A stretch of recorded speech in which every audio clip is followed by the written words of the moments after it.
Welcome to a brand new episode of the Jampack Report today for January the 30th of 2020. Of course, my name is Samuel Adams, and this is a daily gaming news podcast meant to bring you the hottest news that you need to know from around the industry, 5 days a week, Monday through Friday, right here on YouTube and podcast services around the world. So if you enjoy the show, you like what you see, be sure to hit that subscribe button and keep coming back for more.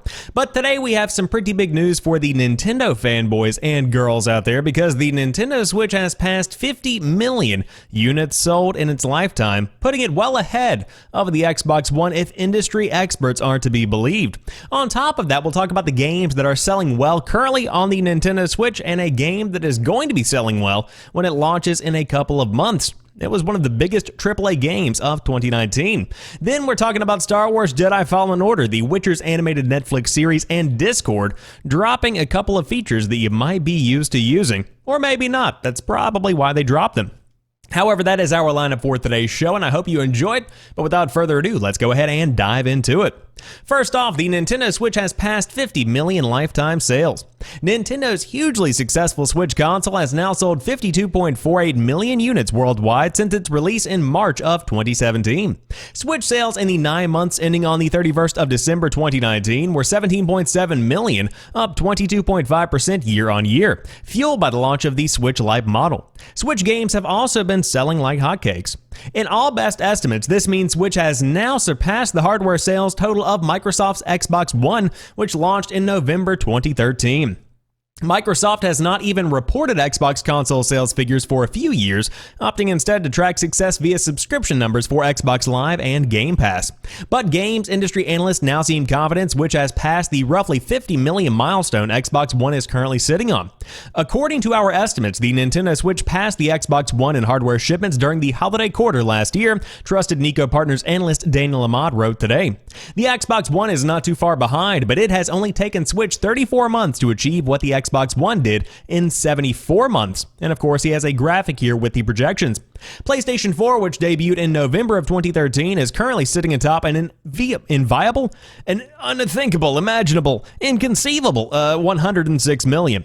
But Switch is currently selling faster at the same point in its lifespan than any PlayStation rival, and only slightly behind Wii when compared with Nintendo consoles. The Switch is killing it right now. There is no getting around it, and I honestly don't see that kind of projection stopping anytime soon. The success will continue because research shows and surveys show that the Nintendo Switch is not the only console that gamers have in their households. Many people have an Xbox or a PlayStation or both, and they also keep a Nintendo Switch on hand because of its portability and because of its accessibility. For instance, everyone that I work with has a Nintendo Switch. They play them at lunch, they go home, then they play on PCs or PlayStation 4s or Xbox Ones, whatever it might be. But the Nintendo Switch is the go-to for a lot of their gaming experiences, and for good reason. You can play it anywhere. That's something no one else can really offer at this point in time. And so the traditional hybrid console that Nintendo has developed is continuing to be a ravenous success even towards the end of a console cycle. And on top of that, I don't see it slowing down as the next generation launches. Because again, Nintendo isn't necessarily going after the hardcore fan base that the PlayStation 5 and Xbox Series X early adopters represent. They're going after the general gamers, and they're creating awesome experiences that only can be had on the Nintendo Switch exclusively, or they can only be had on the go via the Nintendo Switch. And that's something that's very interesting to see. So congrats to Nintendo for a big victory on the Nintendo Switch front, because it's worth mentioning. Every time we talk about the success of the Switch, just a few short years ago, everybody was talking about the potential for Nintendo to sell out to Xbox or PlayStation and just make their games available on other platforms and forget hardware altogether. That's how bad the Wii U generation was, and the Switch certainly did make a comeback in a big way for the company. However, Pokémon Sword and Shield is also doing very well because it sold a phenomenal 16 million copies in under 2 months. Nintendo has released its 9-month earnings report, kindly sharing the latest official sales figures for us to explore, and one game in particular has absolutely blown everyone away. It has been confirmed that Pokémon Sword and Shield sold 16.06 million copies between launch day on November the 15th of 2019 and December the 31st, so around a month and a half. You probably don't need us to tell you that that figure is absolutely monstrous for such a short space of time, but let's compare that to some other games that really analyze just how impressive it is. For starters, the Switch's evergreen wonder, The Legend of Zelda Breath of the Wild, has sold 16.34 million copies since launching in March 2017. Pokémon almost beat that total in just 46 days. Sword and Shield is also just 1 million sales away from catching Super Smash Bros. Ultimate. It's perhaps even more impressive when you look at past Pokémon games. It has comfortably outsold Pokémon Let's Go Pikachu and Let's Go Eevee, which currently has 11.76 million lifetime sales and is super close to outselling older titles already. There are official lifetime sales figures of Pokémon's last few generations, including Pokemon Diamond and Pearl selling 17.67 million, X and Y with 16.44 million, Sun and Moon with 16.18 million, Pokemon Sword and Shield with 16.06 after 1.5 months on sale, and Pokemon Black and White with 15.64 million. So it is within just over 1 million sales from pretty much beating out Diamond and Pearl, which is very impressive. But it will soon overtake every other game again. That's just after 1.5 months. And for good reason. It's the best Pokemon game that we've seen in years, and the first real Pokemon game that's getting back to the basics that we've seen in a very, very long time. Of course, it brings a lot to the table, and on top of that, the new DLC expansions are certainly going to be bringing players back and also bringing new players into the fold towards the middle of the life. But I think the giant install base of the Nintendo Switch combined with the namesake of Pokemon itself is certainly creating a pretty fruitful kind of environment for Nintendo to make a quick buck on the world of Pokemon with their Nintendo Switch. So again, congratulations. That's really all I can say. Of course, Pokemon, not really my jam, but The Outer Worlds might be, and it's coming to the Nintendo Switch. Of course, it is Destructoid's Game of the Year for 2019, but it's out on the mobile hybrid platform in March 6th to be exact. Obsidian has pulled back the curtain on the TBA release date for The Outer Worlds on Switch, and it is now set for March 6th of 2020 as confirmed to Destructoid. It will go on sale for $59.99 on the eShop and at retail, but note that the publisher Private Division has confirmed that the physical boxed copy will just contain a game code with no cart. You can check out the official Switch box in the gallery below. I wonder, the author says, how this port will fare financially and in terms of quality. A lot of folks have already taken advantage of that $1 Ultimate Game Pass deal on Xbox and have experienced Outer Worlds on PC or the Xbox One. Still, you should never underestimate the power of Switch. Plus, this game would be adequately suited for the Switch. You were expecting perfect, right? With its open sandboxes that are conducive to stop and go play sessions, but no game cart, then The Witcher 3 just pulled it off. Not so great. I think that's the biggest fail here overall, is that there is no game cart, because you see The Witcher 3 being installed on the game cart. You see stuff like Metro Redux completely and totally entirely on the cart, including the DLC. Come on, really? You're telling me you can't get that down to a reasonable size?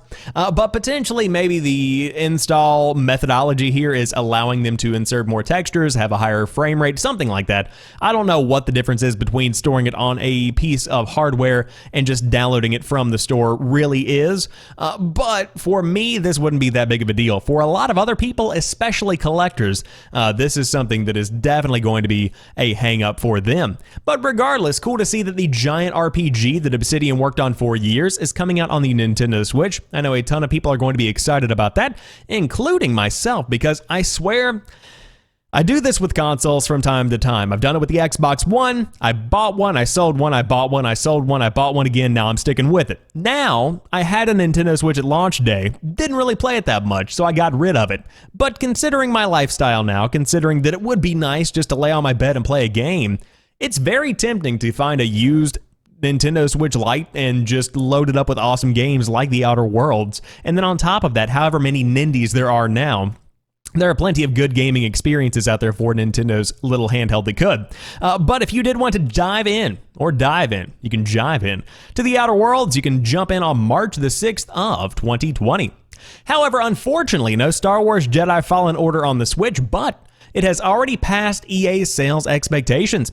EA's new projections for Star Wars Jedi Fallen Order has the game sitting at 10 million copies before the end of March. It took a few years, but it seems as though EA has finally released a Star Wars video game that is surpassing all expectations.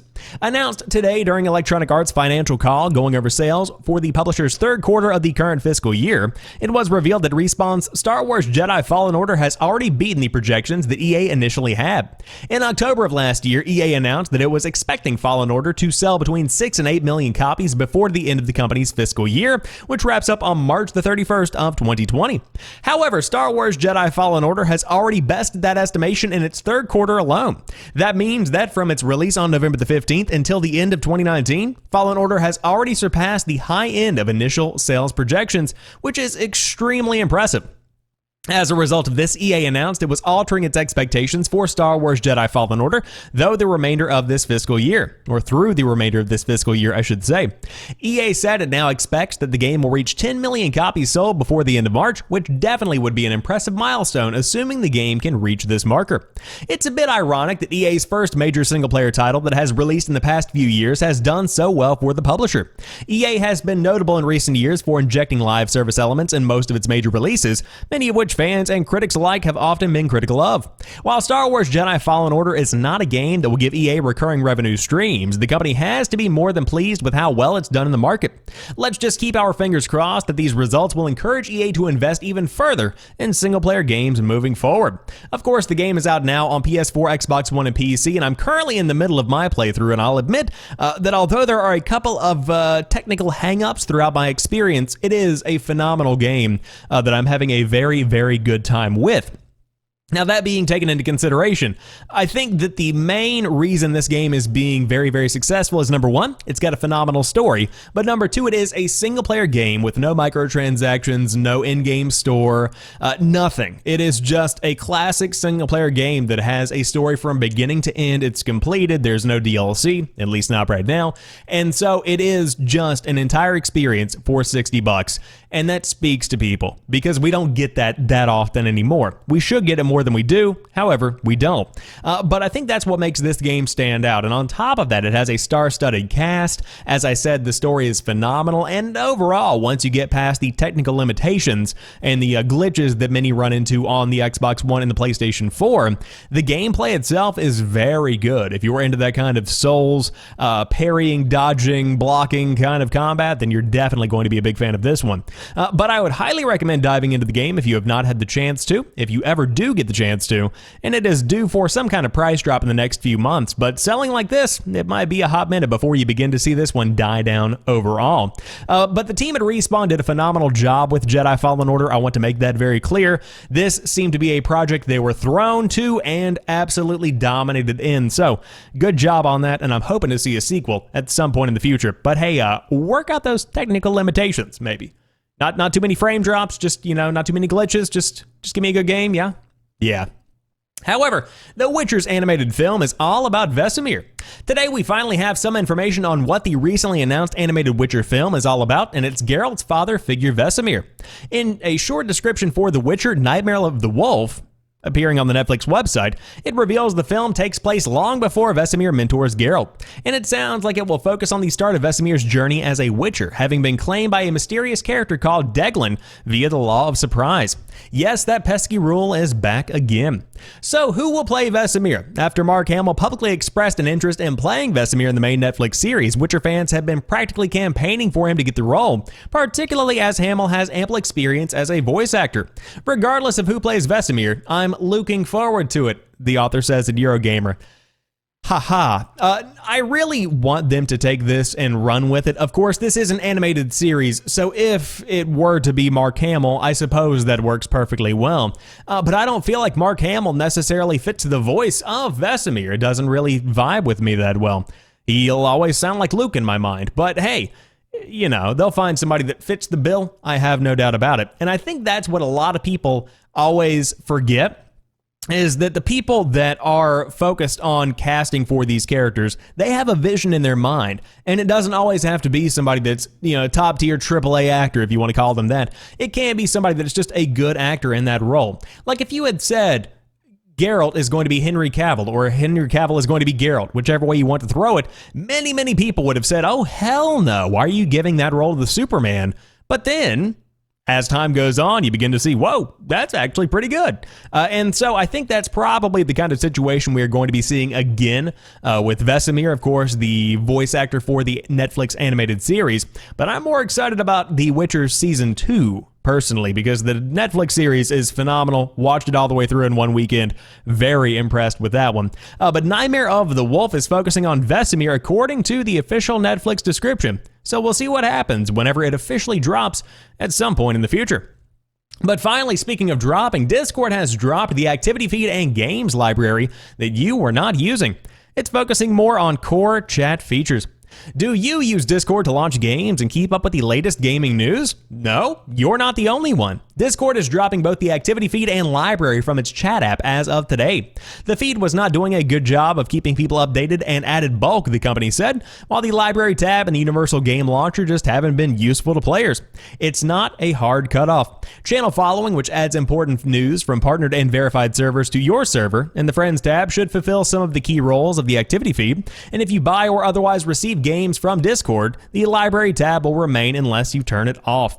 The company is not shy about its reasoning. It does not want to include features that bog down the app and take away from the core chat experience, and both the activity feed and library were apparently guilty of that. Really, Discord is acknowledging that you use Discord for the community and in-game voice chat. Anything else is either a bonus or a hindrance.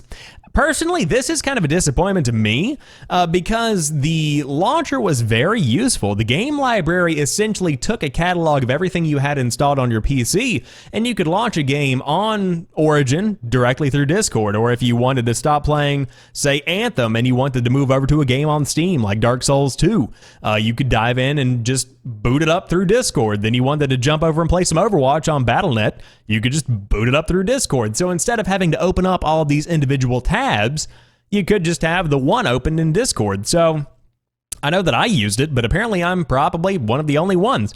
So that's kind of unfortunate, but at the same time, it sounds like things are just beginning to get shifted around a bit. And at its core, Discord is always going to be a chat-focused kind of setup. It's always going to have that central focus because that's how the majority of people use it. Especially in a world where streaming is so prominent, it is the way to stay in touch with a community. Whenever you are not streaming, when you're not live, that's how you do it. And on top of that, it does a pretty good job of making announcements and in general posting memes. Also gaming, it's pretty much replaced TeamSpeak and every other VoIP service. VoIP, some call it, voice over IP. I know my lingo. But regardless, Discord's still a phenomenal piece of software, and I would highly recommend downloading it if you're looking for a way to connect with communities or play games with your buds, especially if you have a Nintendo Switch. Just boot that thing up on your phone and you don't have to use any of Nintendo's janky voice chat. But that rounds out today's episode of the Jampack Report. If you enjoyed this one, be sure to drop me a like down below and let me know what you think about today's stories. I would love to hear your thoughts on everything from the Nintendo Switch lifetime sales all the way down to Discord dropping the feature and everything in between. But I'll be back tomorrow for a brand new episode of the Jampack Report. Until then, have a great one and peace.